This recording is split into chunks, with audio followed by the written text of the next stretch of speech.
அனைவருக்கும் வணக்கம். பொதுமக்களுக்கு லஞ்சம் கொடுக்க முற்படும் தாவேகா. விஜய் மற்றும் முன்னாள் ஐஆர்எஸ் அதிகாரி அருண்ராஜ் 2 பேருடைய புகைப்படமும் பொறித்த பாத்திரங்கள், சில்வர் பாத்திரங்கள் சிக்கி இருக்கு. தாவேகாவினர் அவங்களுடைய வீட்டுக்குள்ள இந்த பாத்திரங்களை எல்லாம் பதுக்கி வச்சிருக்காங்க. கிட்டத்தட்ட 250 சில்வர் பாத்திரங்களை பறிமுதல் செஞ்சிருக்காங்க பறக்கும் படையினர். அது மட்டும் இல்லாம தூத்துக்குடியில பாத்தீங்கன்னா பறக்கும் படையினர் நடத்தின சோதனையில தாவேகா விஜய் அப்படி இப்படின்லாம் அச்சடிக்கப்பட்ட மஞ்சள் பைகள், பரிசு பொருட்கள், மடக்கு ஊதிகள் எல்லாம் பறிமுதல் பண்ணியிருக்காங்க. எவ்வளோ மடக்கு ஊதிகளை பதுக்கி வச்சிருக்கானுங்க பாருங்க வீடுகளுக்குள்ள. மடக்கு ஊதிகள், சில்வர் பாத்திரங்கள், தாவேகா மஞ்சப்பைகள் இதெல்லாம் மக்கள் கிட்ட கொடுத்து வாக்கு கேட்கலான்னு பார்க்கறானுங்க. இவனுங்க தான் வாக்குக்கு எதுவும் பரிசு பொருட்கள்லாம் கொடுக்கக்கூடாது அதுன்னு சொல்லி பிரச்சாரம் பண்ணிக்கிட்டு இருந்தானுங்க. மதுவுக்கு எதிராக பேசுறானுங்க. ஆனா பார்த்தா ஃப்ளைட்ல ஏற போறப்போ பாட்டிலோட போறானுங்க. பெண்கள் பாதுகாப்பு பெண்கள் பாதுகாப்புன்றானுங்க. ஆனால் வீட்டில் இருக்கக்கூடிய பொண்டாட்டியவே வெளியில் அடித்து துரத்திட்டு வீட்டில் உட்காந்துருக்கானுங்க. ஊழலை ஒழிப்போன்றானுங்க. ஆனால் வரியை கட்ட மாட்டேங்கிறானுங்க. பாஜக தான் எங்கள் கொள்கை எதிரின்றானுங்க. ஆனால் பாஜக கிட்டேயே சீட்டு பேரம் பேசிக்கிட்டு இருக்கானுங்க. மக்களுக்கு பாதுகாப்பு கொடுப்போன்றானுங்க. 41 பேரை கொல்றானுங்க கரூரில். தாவேகா தான் மாற்றம் மண்ணாங்கட்டின்னு வச்சுக்கிட்டு இருந்தானுங்க. இதுதான் அந்த மாற்றம் மண்ணாங்கட்டியா? இலவசம் கொடுத்து மக்களை எல்லாம் ஏமாத்துறாங்க. இலவசங்கள் தேவையில்லை, வேண்டாம் வேண்டாம், ஓசி பஸ் வேண்டாம் வேண்டாம் வேண்டாம், மகளிர் உரிமை தொகை வேண்டாம் அப்படி இப்படின்னு சொல்லிட்டு போராட்டம்லாம் நடத்தினாங்க. ஆனால் இப்போ பார்த்தா இவங்களே அவங்களுடைய தேர்தல் அறிக்கையில் 2500 தரும், அப்படி தரும், இப்படி தரும், தமிழ்நாட்டில் இருக்கிற எல்லா பஸ்ஸும் ஃப்ரீ, பெண்கள் எல்லாரும் எங்கேனாலும் போய்க்கலாம் அப்படின்றானுங்க. பிறப்பக்கும் எல்லா உயிருக்கும்ன்றானுங்க. திராவிடம் எங்களுடைய கொள்கைன்றானுங்க. ஆனால் பார்ப்பனியத்துக்கு கூஜா தூக்குறானுங்க. ஏதாவது ஒரு பக்கம் நெல்லுங்களாண்டா, ஒன்று அங்கே நெல்லுங்க, இல்லை இங்கே நெல்லுங்க. 2 பக்கமும் காலை விரிச்சு, அது காலா இல்லை கவட்டா எப்படி கிழிஞ்சு தொங்குதா இல்லை என்ன, அது என்ன பேசுறதுன்னே தெரில. கால் எப்படிடா உங்களுக்கு அவ்வளோ தூரம் போகுது? 2 பக்கம் 2 எக்ஸ்டெண்டுக்கும் காலை விரிச்சு வச்சுட்டு நிற்கிங்களே. ஐயோ ஐயோ ஐயோ, கிழிஞ்சு போயிட போகுது எல்லாம். இங்கே வருங்க, துணி கடையெல்லாம் போட்டு வியாபாரம் பார்த்துக்கிட்டு இருக்கானுங்க. மாற்று அரசியல், துணி, பாத்திரம், பண்டம் என்னென்னலாம் கொடுக்க முடியுமோ எல்லாம் கொடுக்குறானுங்க. மாற்று அரசியல் பல்ல இழிச்சுக்கிட்டு இருந்த தருணம் இதுதான். தாவேகா ஊழலை ஒழிக்கிறதுக்கு மிக கடுமையாக போராடிக்கிட்டு இருக்காங்க. பார்க்குறீங்கல்ல, இதெல்லாம் தாவேகா ஊழலை ஒழிக்கிறதுக்காக போராடிக்கிட்டு இருக்கிறது தான் இதுதான் அதோடைய எது ஆதாரம். இந்த மாதிரிலாம் டிஃபன் பாக்ஸ் வாங்கி அதில் ஸ்டிக்கர் அடித்து கொடுத்தா எம்எல்ஏ ஆயிரலாம், ஜெயிச்சிடலான்னு எவனோ ஐடியா கொடுத்துருக்கான். இந்த ஆதவ அர்ஜுனான்னு தான் நினைக்கிறேன். எப்போ பாரு விளங்காத ஐடியாக்களாக கொடுக்குறாரு. தலைவரே, இந்த கரூர் விவகாரம் எஸ்ஐடி கிட்ட போனால் சரிப்பட்டு வராது, சிபிஐ கிட்ட போங்க அப்போ தான் சரிப்பட்டு வரும் அப்படின்ட்டு ஐடியா கொடுக்குறது. எல்லாம் மட்டமான ஐடியாவே இந்த ஆதவ அர்ஜுனா தான் கொடுத்துக்கிட்டு இருக்கான்னு தோணுது எனக்கு. நாங்கள் தான் மாற்றோம் நானுங்க. கடைசியில் அரசியல் கட்சி ஆரம்பித்து சாம்பார் ஊற்றுறதுக்கான வாளியையும் டிஃபன் பாக்ஸையும் எடுத்து கொடுத்துட்டு இருக்கானுங்க. இன்னும் பெருசாக அச்சடிச்சிருக்காங்க பாருங்க. அருண்ராஜ் சொல்லியிருப்பார் போல, டாக்டர் கேஜி அருண்ராஜ் எக்ஸ் ஐஆர்எஸ்னு நல்லா அழுத்தமாக அடிச்சு கொடுங்க அப்படின்னு கேட்டிருப்பாரு போல. நல்லா அழுத்தமாக அடிச்சு கொடுத்துருக்காங்க. பறக்கும் படையினர் இவனுங்க அடிச்சு வச்சிருந்த எல்லாத்தையும் பிடிக்கிட்டு போயிட்டாங்க எடுத்துட்டு எனக்கு ஒரு டவுட்டுங்க, இதுக்கெல்லாம் இந்த தாவேகாவுக்கு பணம் எங்கேருந்து வந்துச்சு?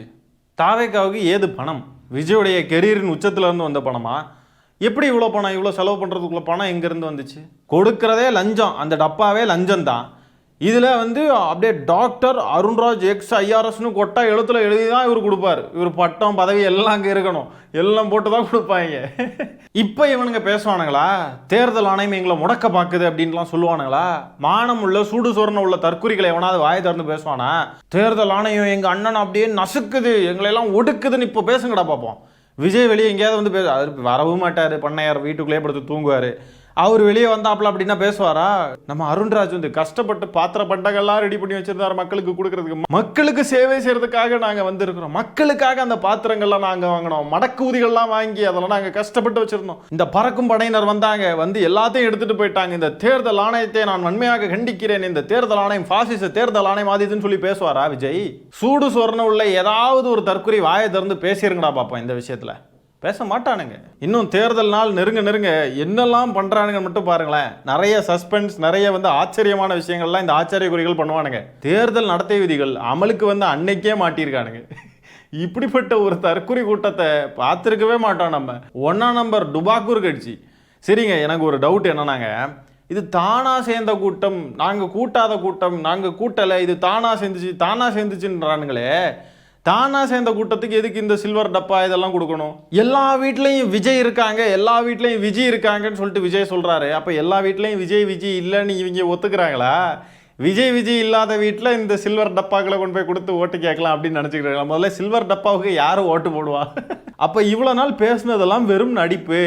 ஒவ்வொரு வீட்லேயும் ஒரு விஜய் இருக்காங்க, ஒவ்வொரு வீட்லேயும் ஒரு விஜய் இருக்காங்க அப்படின்னு அதான் உண்மை இல்லை, அவனுங்களுக்கே தெரிஞ்சிருக்கு. அதனால தான் எல்லாம் ரெடி பண்ணுறானுங்க இதெல்லாம். இதில் இந்த அருண்ராஜ் வந்து ஒரு எக்ஸ் ஐஆர்எஸ் வேற.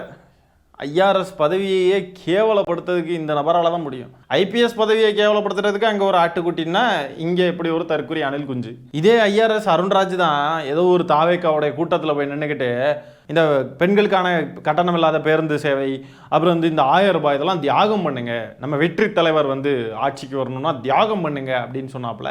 ஆனால் பார்த்தீங்கன்னா இங்கே இப்படிலாம் வந்து சில்வர் டப்பா எல்லாம் ரெடி பண்ணியிருக்காங்க. மாற்றம்னு சொன்னானுங்க பாருங்க, அது மாற்றம் இல்லை.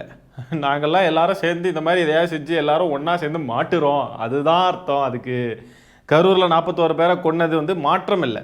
நாங்கள் எல்லாரும் சேர்ந்து வசமாக போய் மாட்டுறோம். இந்த மாதிரி நாங்கள் பாத்திர பண்டம்லாம் ரெடி பண்ணுறது மாற்றம் இல்லை, மாட்டுறோம். தாவேக்கு அணில் குஞ்சுகள்லாம் வந்து அரசியல் பண்ணலை, அவதூறு பரப்பி கேஸில் மாட்டுறானுங்க. இப்படி ஒரு டப்பா சில்வர் டப்பாவை கொடுக்குற சில்வர் டப்பா, ஆமாம் அது டப்பா தான். அந்த சில்வர் டப்பாவை கொடுக்குறதுக்கு பதிலாக டிஃபன் பாக்ஸ் கெரியரை கொடுத்துடலாம்ல. ஏன்னா விஜயும் கெரியரின் உச்சம் அது இதுன்னு சொல்லிட்டு இருக்காரு. டிஃபன் கெரியரை கொடுத்தா அது மேட்சிங்காக இருக்கும், கரெக்டாக இருக்கும். விஜய் பேசுகிறதுக்கும் இந்த தாவேக்காவுடைய கொள்கை எல்லாத்துக்கும் ஏற்ற மாதிரி ஒரு பொருளை கொண்டு போய் கொடுக்கலாம் இல்லையா? தாவேக்காவுடைய கொள்கை என்ன? கெரியரின் உச்சம். அந்த கெரியரின் உச்சத்துக்கு ஏற்ற மாதிரி கெரியரை கொடுத்துக்கலாம். ஐடியா இல்லாத பசங்க எல்லா கட்சிகளும் தேர்தல் தேதி அறிவித்ததும் வேலையை ஆரம்பிச்சிட்டாங்க, தாறுமாறாக வேலை பார்த்துக்கிட்டு இருக்காங்க.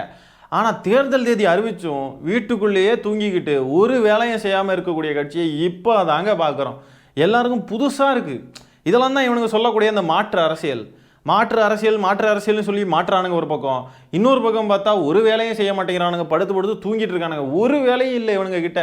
ஆனால் எலெக்ஷன் ரிசல்ட் வந்ததுக்கப்புறம் இந்த அணில் குஞ்சுகள்லாம் இந்த ட்விட்டரில் எல்லாம் போல் நடத்தியிருப்பானுங்க, யார் முதலமைச்சர் ஆவா 2026 அப்படின்னு போல் நடத்தியிருப்பானுங்க. சமூக வலைத்தளங்களில் இந்த போல்லாம் நடத்தியிருப்பானுங்க. அதையெல்லாம் ஸ்க்ரீன்ஷாட் எடுத்துகிட்டு போய் எலெக்ஷன் கமிஷன் முன்னாடி போய் நின்று போராட்டம் நடத்தி அங்கேயே தீக்குளிக்கும் முயற்சிகளெல்லாம் ஈடுபடுவானுங்க.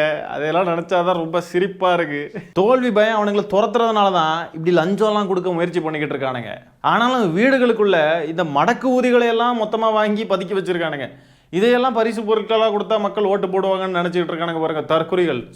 இப்படி தாவேக்கா மேடையிலெல்லாம் ஏறி நாங்கள் மாற்று அரசியல்னு சொன்னதாக இருக்கட்டும், இந்த மாதிரி இலவசங்கள் கொடுக்கக்கூடாது, எதுவுமே மக்களுக்கு கொடுக்கக்கூடாது, இப்படியெல்லாம் கொடுக்குறது தவறு, அது இதுன்னு சொல்லிக்கிட்டு இப்போ இவங்க இப்படியெல்லாம் பண்ணுறதா இருக்கட்டும், இதையெல்லாம் பற்றி என்ன நினைக்கிறீங்கன்றதை கமெண்ட்ஸில் பதிவு பண்ணுங்க.